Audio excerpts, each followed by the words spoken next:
वाच्य आप सभी जानते हैं। वाच्य की परिभाषा अगर पूछी जाती है तो क्या हो जाएगा, इसका परिभाषा क्या होगा इसका?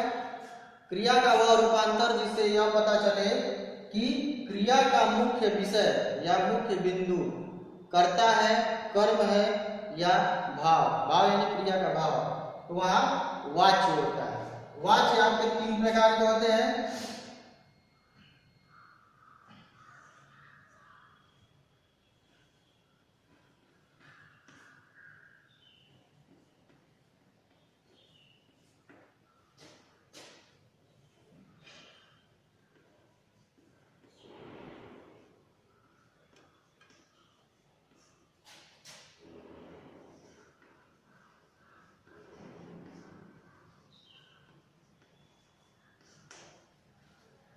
पहला आपका कर्तृवाच्य, दूसरा कर्मवाच्य, तीसरा भाववाच्य, जिसके द्वारा यह पता चले कि क्रिया का मुख्य विषय या मुख्य बिंदु कर्ता है।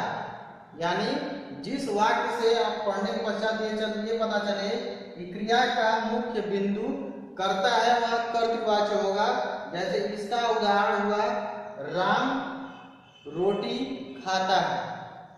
इसका साधारण उदाहरण हुआ राम रोटी खाता है, यानी क्रिया का वह रूपांतर जिसे यह पता चले कि क्रिया के मुख्य विषय के अधीन क्या है, यहाँ पे कर्ता है। रोटी कौन खा रहा है? राम खा रहा है। राम यहाँ पे क्रिया का मुख्य विषय है, यानी रोटी खाने की क्रिया किसके द्वारा हो रही है? राम के द्वारा। तो कर्तृवाच्य का उदाहरण हुआ यहाँ पे राम रोटी खा रहा है। कर्मवाच्य क्रिया के उस रूपांतर जिसका मुख्य बिंदु कर्म हो, क्रिया का वह रूपांतर जिसका मुख्य बिंदु क्या हो? कर्म हो, वहां पे कर्मवाच्य होता है। जिस उदाहरण को अभी हमने देखा कि राम रोटी खा रहा है, यहाँ कर्मवाच्य में क्या हो जाएगा? राम के द्वारा रोटी खाई जा रही है। राम के द्वारा रोटी खाई जा रही है। यहाँ मुख्य बिंदु में क्या हो जाए? राम के द्वारा क्या खाया जा रहा है? रोटी। रोटी यहाँ पे क्रिया का मुख्य विषय है। रोटी खाई जा रही है राम के द्वारा। भाववाच्य, भाववाच्य यानी क्रिया का भाव। क्रिया का मुख्य विषय यहाँ पे क्या हो जाएगा? भाव हो जाएगा। वहां पे भाववाच्य होता है। या क्रिया का मुख्य विषय कर्ता कर्म न होकर क्रिया का भाव जहाँ हो वहां भाववाच्य होता है। जैसे राम से रोटी खाई नहीं जाती। राम से रोटी खाई नहीं जाती। राम रोटी खा सकने में क्या है? असमर्थ है या अशक्त है। तो राम के द्वारा राम रोटी खाता है, राम के द्वारा रोटी खाई जा रही है। और भाववाच्य में राम के द्वारा रोटी खाई नहीं जाती या राम से रोटी खाई नहीं जाती। भाववाच्य का एक अन्य उदाहरण देखेंगे, राम से चला नहीं जाता। तो वाच्य आपका क्लियर हो गया। अब आगे बढ़ते हैं। अब हम आगे देखते हैं रस। रस यानी काव्य को पढ़ने या नाटक को देखने, श्रव्य या दृश्य साहित्य का जब हम श्रवण या अनुश्रवण करते हैं और हमारे मन में क्या हो? आनंद की उत्पत्ति हो, वहाँ रस होता है। रस के भी कई भेद हैं। रस के 4 भेद हैं। चारों भेद हम देखेंगे। अस्थाई भाव,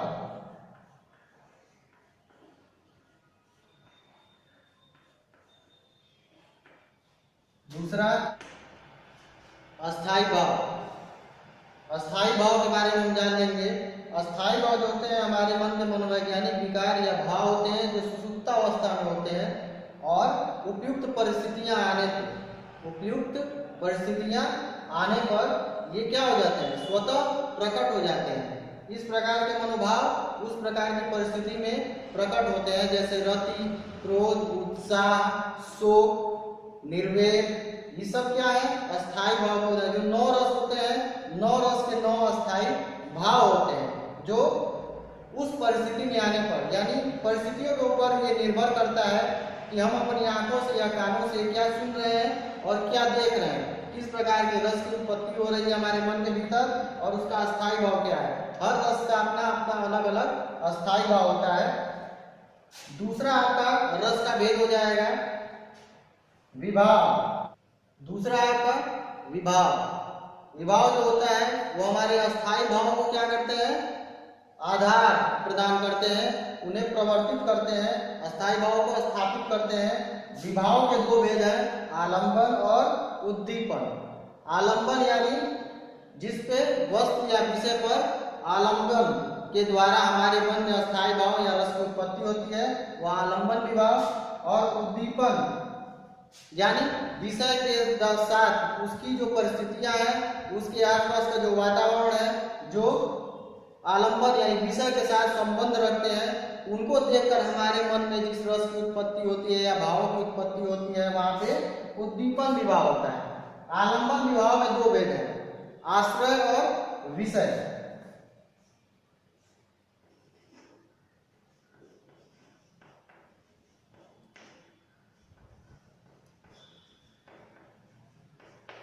आश्रय और विषय।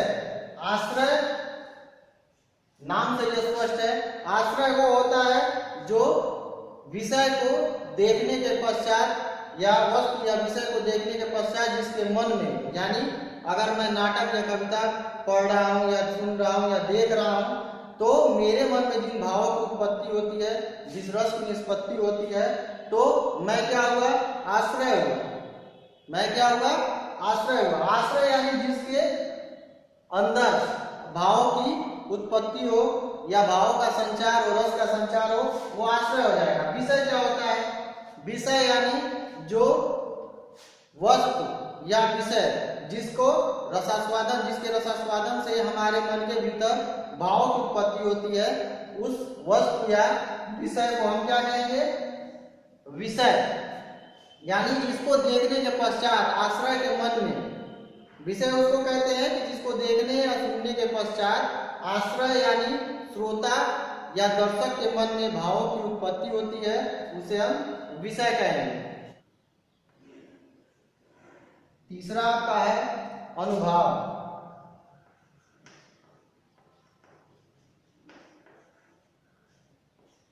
अनुभव किसे कहते हैं, ये आश्रय के मन में या आश्रय के शारीरिक विकारों को, आश्रय के शारीरिक, आश्रय यानी कौन, दर्शक या श्रोता, दर्शक या श्रोता के शारीरिक विकारों को प्रकट करते हैं अनुभव। अनुभव के भी प्रकार होंगे, अनुभव के भी 4 प्रकार हैं।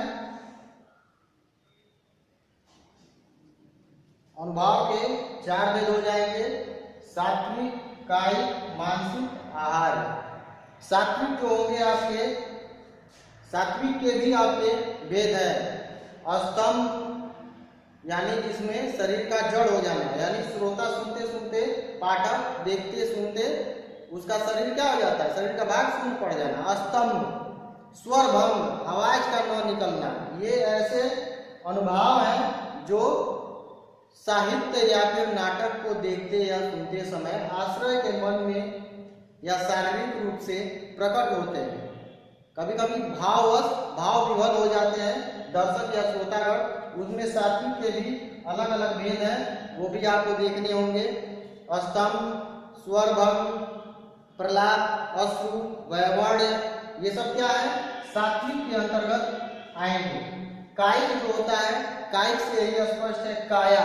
काया यानी कायिक, शारीरिक चेष्टाएं, यानी कोई ऐसा दृश्य या कोई ऐसा अवसर जब हम कथा साहित्य या फिर कविता या फिर नाटक अगर हम देख रहे हैं, तो वहां पे हमारे कायिक यानी शारीरिक चेष्टाएं हो जाती है, जैसे हाथ उठाना, चोट करना, हाथ उठाना मारने के लिए, या फिर ऐसा कुछ होता है कि जैसे हम जोश में आ जाते हैं, हमारी शारीरिक चेष्टाएं बदल जाती हैं, बढ़ जाती हैं या शून्य हो जाती हैं, वहाँ कायिक अनुभव के अंतर्गत आएगा। मानसिक जो होता है वो आपका प्रमोद, आह्लाद, प्रसन्नता, खुशी, यानी जिसे देखने के पश्चात हमारे मस्तिष्क को सुख मिलता है, वहाँ मानसिक अनुभव हो जाते हैं। आहार्य, आहार्य जो होता है वो रंगमंच की साज सज्जा या फिर जो भी विषय यानी जिसको देखने के पश्चात हमारे मन में भाव की उत्पत्ति हो, उनका वेशभूषा उनका जो रूप साज सजावट है या मंच की साज सज्जा, इसको हम किस में रखेंगे? आहार्य अनुभाव में रखते हैं। चौथा रस का जो मुख्य भेद है वो है संचारी भाव।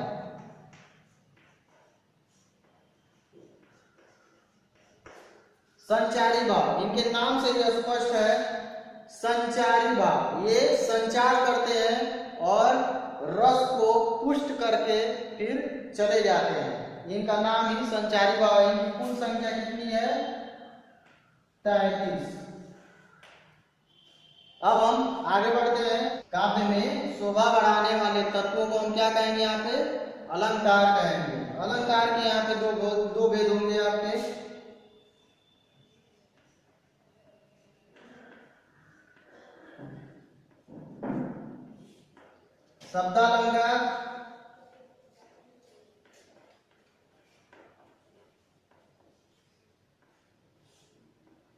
शब्दालंकार और अर्थालंकार।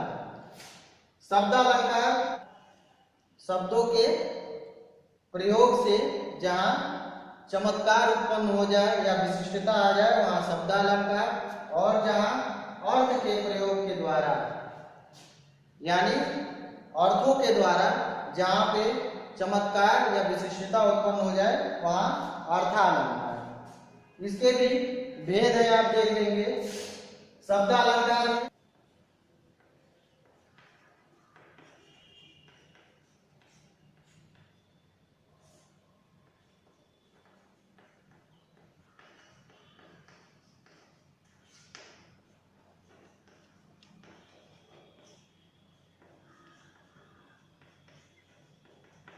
अनुप्रास, यमक और श्लेष। अनुप्रास ये शब्दालंकार यानी जहां काव्य में एक ही वर्ण की आवृत्ति कई बार हो वहां पर अनुप्रास अलंकार होता है। अनुप्रास अलंकार का क्या होगा? एक ही वर्ण की आवृत्ति बार बार हो वहां पर अनुप्रास अलंकार होता है। जैसे इसका एग्जाम्पल उदाहरण हम ले लेंगे। चारु चंद्र की चंचल किरणें खेल रही हैं जलथल में। तो चारु चंद्र की चंचल किरणें, इसमें चौवर्ण की आवृत्ति बार बार हुई है। चौवर्ण की आवृत्ति बार बार हुई है, इसलिए यहाँ से अनुप्रास अलंकार हो जाएगा। यमक अलंकार जहां एक यमक अलंकार में क्या होता है? एक ही शब्द यानी शब्द, वर्ण नहीं शब्द, एक ही शब्द की आवृत्ति दो या दो से अधिक बार हो वहां पर यमक अलंकार होता है। इसका एक उदाहरण हम समझ लेंगे। कनक कनकती सौगुनी माँ दत्ता अधिकाय, या खाए बौराए जग वा पाए बौराए। यहाँ पे एक कनक का अर्थ क्या है? सोना, और दूसरे कनक का कनक कनकती सौगुनी, कनक कनकते सौगुनी, दो कनक है। एक कनक का अर्थ यहाँ क्या हो जाएगा? स्वर्ण, सोना। यानी एक को पाने से संसार बौराए यानी पागल हो जाता है, एक को पाने से, और एक को खाने से यानी धतूरा। एक कनक का क्या अर्थ हो गया? धतूरा। यानी इसको खाने से लोग क्या हो जाते हैं? पागलों जैसा या बिहेव उसके जैसा करने लगते हैं। तो एक शब्द की आवृत्ति दो या दो से अधिक बार हो और दोनों बार या जितनी बार उसकी आवृत्ति हो उसके अर्थ अलग अलग हो वहां यमक अलंकार होता है। श्लेष का अर्थ हुआ चिपका हुआ, जहां एक ही शब्द दो अलग अलग अर्थ दे। जहां एक ही शब्द दो अलग अलग अर्थ दे वहां पे श्लेष अलंकार हो जाता है। चरण दरद चिंता करत, चितवत चौर, सुबरन को ढूंढत फिरत कवि, व्यभिचारी चोर। उसमें कवि व्यभिचारी चोर, और अर्थ क्या है यहाँ पे? सुबरन।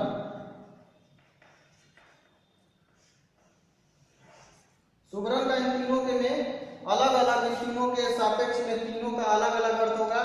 सुबरन यानी सुवर्ण, कवि के अर्थ में अगर लेते हैं तो सुवर्ण सुंदर अक्षर। कवि क्या ढूंढता है? सुंदर अक्षर। व्यभिचारी जो रसिक होते हैं, जिनका चरित्र पतन हो चुका होता है या जो चरित्र से हीन होते हैं, व्यभिचारी शुभ रंग यानी सुंदर रंग, यानी सुंदर रंग रूप की, मतलब लड़कियां या स्त्रियों के प्रति आसक्त होते हैं। चोर, चोर यानी शुभ रंग यानी सुवर्ण यानी सोना। चोर को क्या चाहिए? सोना। तो इससे क्या हमको मिल गया? चरण धरत चिंता करत चितवत चमोर, सुवर्ण को ढूंढत फिरत कवि, व्यभिचारी चुरे। सुवर्ण को कौन कौन ढूंढ रहा है?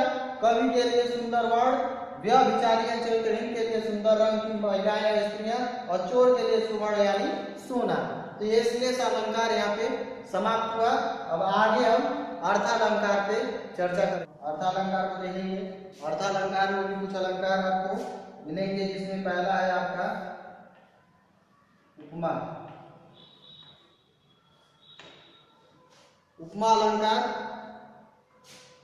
अत्यंत सादृश्यता होने के कारण समानता की स्थिति में जब हम किसी एक वस्तु या पदार्थ की तुलना किसी दूसरे अन्य विशिष्ट या बहुत प्रसिद्ध वस्तु या पदार्थ से तुलना करते हैं, वहां पर उपमा अलंकार होता है। उपमा अलंकार के कुछ भाग होते हैं। इसमें कौन कौन होते हैं? ये अंग, उपमा अलंकार के जो अंग है उनके बारे में हम विचार करेंगे। उपमेय,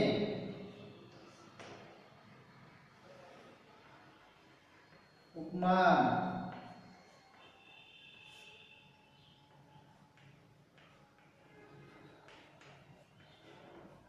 साधारण धर्म,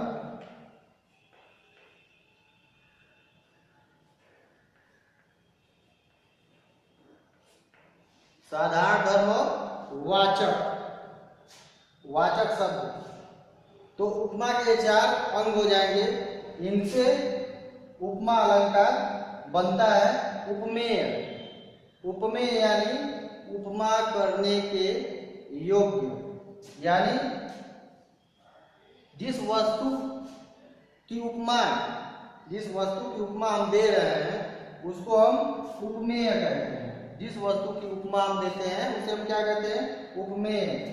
उपमान, जिसके द्वारा, जिस प्रसिद्ध वस्तु या पदार्थ के द्वारा हम उपमेय की उपमा दे रहे हैं, यानी किसी वस्तु की जिसकी उपमा दी जा रही है उपमेय, और जिस वस्तु या पदार्थ, प्रसिद्ध वस्तु या पदार्थ की जिससे उपमा दी जा रही है उसे हम उपमान कहेंगे।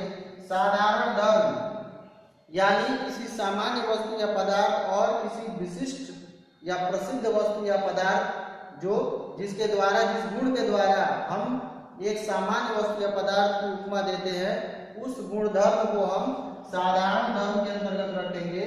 वाचक, वाचक शब्द जो होता है सामान के जैसा, ये शब्द क्या होते हैं? वाचक धर्म कहलाते हैं। जैसे एक उदाहरण देखते हैं, मुख चंद्रमा के समान सुंदर है।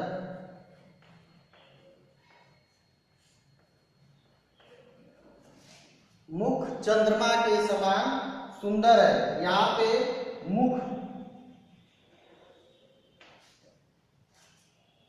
की उपमा दे रहे हैं इसके द्वारा, चंद्रमा के द्वारा। मुख की उपमा किसके द्वारा दे रहे हैं? चंद्रमा के द्वारा। मुख सबका सामान्य है, लेकिन चंद्रमा एक विशिष्ट पदार्थ है, प्रसिद्ध वस्तु या पदार्थ है, जिसके द्वारा हम मुख को उपमा दे रहे हैं। यहाँ मुख इसमें क्या हो जाएगा? उपमेय। मुख क्या हो जाएगा? उपमेय। चंद्रमा यहाँ पे क्या हो जाएगा? उपमान, जिसके द्वारा, यानी जिसके माध्यम से हम किसी वस्तु को उपमा दे रहे हैं, उस माध्यम को क्या कहेंगे? उपमान। के समान सुंदर है, साधारण धर्म के अंतर्गत मुख और चंद्रमा में किस बात की समानता दिखाई गई है? सुंदरता की। तो जिस गुण के कारण समानता या समन्वय दिखाया जाता है उसे हम साधारण धर्म कहते हैं। यहाँ पे सुंदर, सुंदर जो होगा साधारण धर्म होगा, मुख उपमेय होगा, उपमान चंद्रमा होगा, और समान के समान। के समान यहाँ पे क्या हो जाएगा, वाचक शब्द हो जाएगा। मुख चंद्र के समान सुंदर है, मुख चंद्रमा के समान सुंदर है। यहाँ मुख उपमेय, चंद्रमा उपमान, सुंदर यहाँ पे साधारण धर्म यानी जिस गुण धर्म के कारण दोनों में तुलना की जा रही है वो साधारण धर्म, और वाचक सा समान के जैसे, ये सब जो वाक्य में शब्द आएंगे वहां वाचक धर्म होता है। उपमा के पश्चात रूपक, उपमा के पश्चात क्या होता है, रूपक अलंकार होता है, यानी अत्यंत समानता के कारण, अत्यंत समानता के कारण उपमेय में ही उपमान का आरोप कर दिया जाता है। अत्यंत समानता के कारण उपमेय और उपमान में आरोप हो जाता है, उसमें कोई भेद नहीं रहता, उसमें कोई भेद नहीं रहता। जैसे रूपक का उदाहरण है,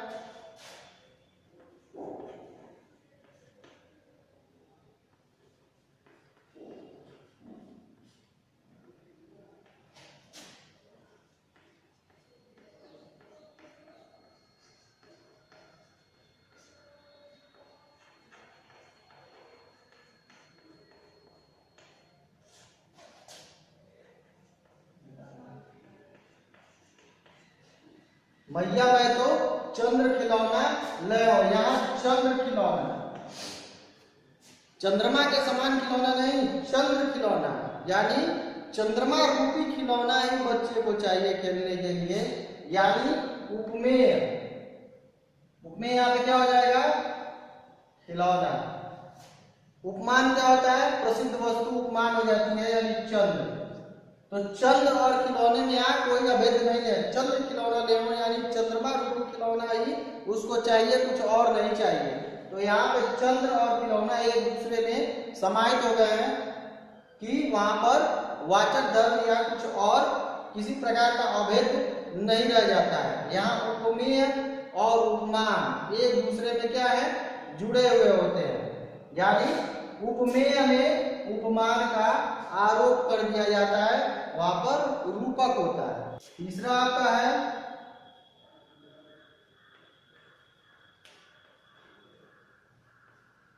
उत्प्रेक्षा। उत्प्रेक्षा यानी जहां उपमेय में उपमान की संभावना या कल्पना की जाए वहां पर उत्प्रेक्षा अलंकार होता है। उपमेय जैसे मुख और चंद्रमा के ही उदाहरण को हम देख लेते हैं। उत्प्रेक्षा यानी उपमेय में उपमान की संभावना या कल्पना व्यक्त की जाए वहां उत्प्रेक्षा होता है। इसमें आपको वाक्य के अंतर्गत जनु जानो मनु मानो इस प्रकार के शब्द देखने को मिलते हैं, वहां उत्प्रेक्षा होता है। जैसे इसका उदाहरण आप देख लीजिए,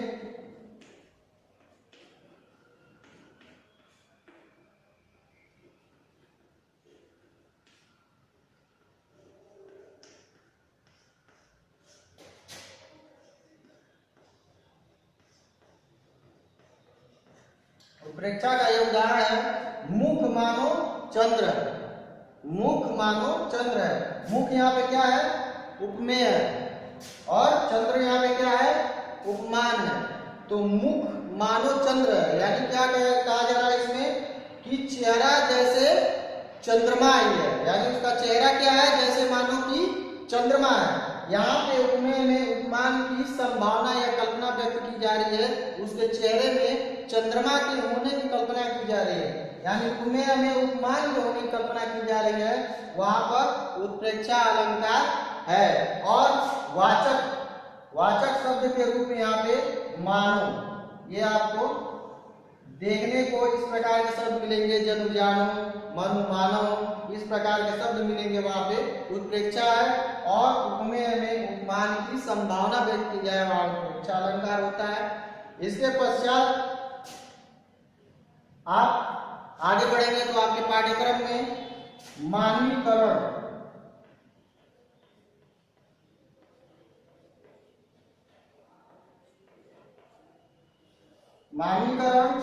उसके पश्चात मानवीकरण के बाद